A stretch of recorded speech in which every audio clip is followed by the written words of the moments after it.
Welcome to coding for Dev. तो आज हम जावास्क्रिप्ट के जितने भी वर्जन है जो लॉन्च हुई वहाँ से लेकर अभी तक जितने भी वर्जन लॉन्च हुए उनके बारे में बात करेंगे। अभी आप इनिशियली आपने जावास्क्रिप्ट पढ़ा नहीं है तो मैं आपको कुछ चीज़ें बताऊंगा जो आपको समझ में नहीं आएगी।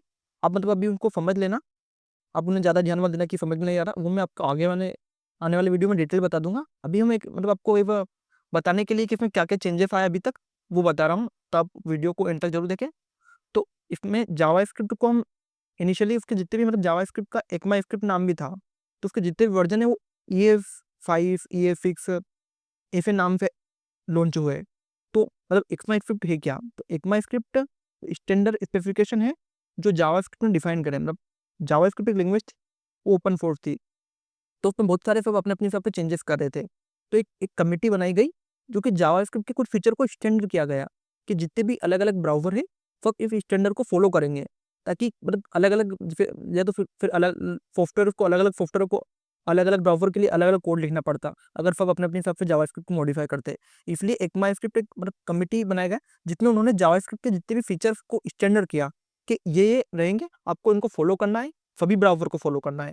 जैसे पहले क्या, जब इनिशियली क्रोम ने अडॉप्ट करा था जावास्क्रिप्ट को, बाकी ब्राउजर क्या कर रहे थे, अपना अपना बना रहे थे, अपनी अपनी स्क्रिप्टिंग लैंग्वेज बना रहे थे। तो इसमें एक कमेटी बैठाई, उन्होंने बोला कि आप सब मिलके इसको फॉलो करो, इसको हम स्टैंडर्ड बनाते हैं ताकि सबके लिए अलग अलग हमें वेबसाइट ना बनाना पड़े। वरना आज जो हम वेबसाइट चला रहे हैं क्रोम पे सब जगह सेम वेबसाइट चलती है हमारी, अगर ऐसा ना होता तो मतलब आज सबके लिए अलग अलग वेबसाइट बनानी पड़ती। तो ये इस कमेटी ने क्या करा, एक मतलब स्टैंडर्डाइज करा, और आप करा कि आप इसमें जितने भी आपको चेंजेस करने हैं अपने हिसाब से करें लेकिन स्टैंडर्ड वे में करें। तो इस एकमा स्क्रिप्ट में अभी तक इसको एकमा इंटरनेशनल बोलते हैं, ओके। और ये जावास्क्रिप्ट का जितना भी स्टैंडर्ड इम्प्लीमेंटेशन है वो एकमा स्क्रिप्ट स्टैंडर्ड के द्वारा होता है, ओके। तो अब इसकी एकमा स्क्रिप्ट की हिस्ट्री क्या है, सबसे पहले इसका जो वर्जन है उसका नाम था एकमा स्क्रिप्ट 5, जो कि 2009 में रिलीज हुआ था।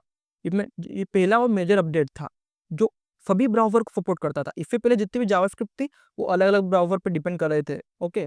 तो ये जो पहला था वर्जन, ये जितने भी ब्राउजर है सब पे सपोर्ट करा 2009 से। तो इसके जो कुछ फीचर्स है जो मैं आपको अभी बता देता हूँ, अभी आप डरिएगा मत कि इनका मतलब क्या होता है, वो मैं आपको आगे आने वाले वीडियो में बता दूंगा।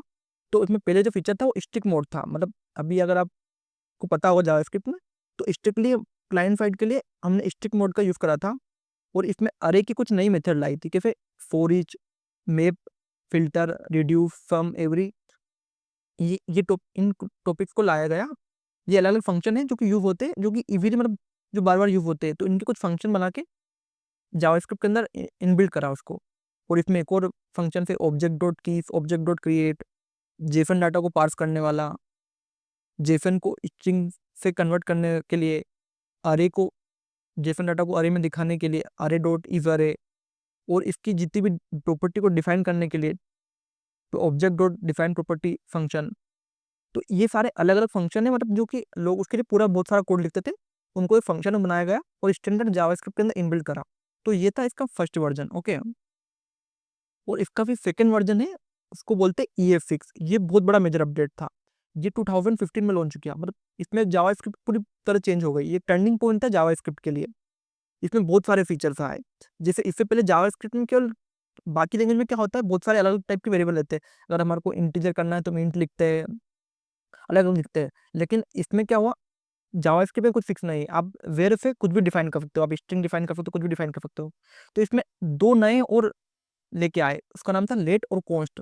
इनको काहे के लिए लाया गया, मतलब वो क्या, इसको ब्लॉक स्कोप के लिए लाया गया। मतलब ये आगे फ्यूचर वाले वीडियो में बताऊंगा क्या होता है, लेकिन अभी समझ लीजिए मतलब ये मेजर अपडेट था। इसमें लेट और कॉन्स्ट को लाया गया, इसमें एरो फंक्शंस को लाया गया, इसमें जो क्लासेस का यूज करते हैं उनको लाया गया, इसमें हम टेम्पलेट लिटर्स का यूज कर लाया गया, इसमें डिफॉल्ट पैरामीटर, डी स्ट्रक्चरिंग कैसे होती है उसको लाया गया, रेस्ट ऑपरेटर, स्प्रेड ऑपरेटर। अगर आपको जावास्क्रिप्ट थोड़ी पता है तो आपको पता होगा कि ये बहुत जरूरी फीचर है जो कि आज जावास्क्रिप्ट इतनी फास्ट हो गई इन्हीं की मदद से हुई है। मैं प्रोमिसेस को लेके आया, जो मॉड्यूल्स हम रहते वो लाया गया, इसमें four of loop, symbol type, map और फेट कलेक्शन, इनको लाया गया।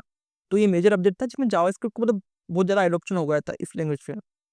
फिर इसका एक और EF6 2006 में EF7 लॉन्च हुआ जो कि 2016 में। ये स्मॉलर अपडेट था, इसमें कुछ फीचर्स जैसे prototype, array dot prototype include लाया गया, और ये एक्सपोनेंशियल ऑपरेटर लाया गया। फिर एक और छोटा मेजर अपडेट आया 2017 में, EF8।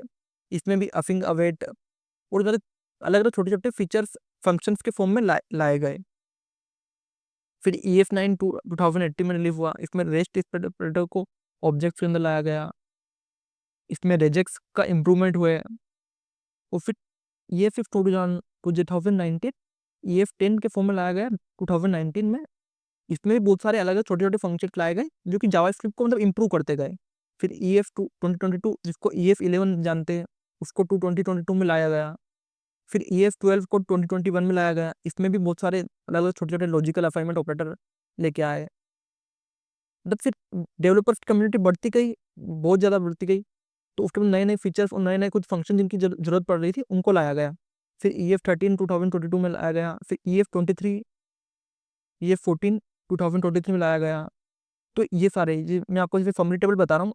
कुछ भी डाउट हो आप कमेंट करें, और इसी तरह की और वीडियो देखने के लिए कोडिंग फॉर डेव को सब्सक्राइब करें। Thank you for watching.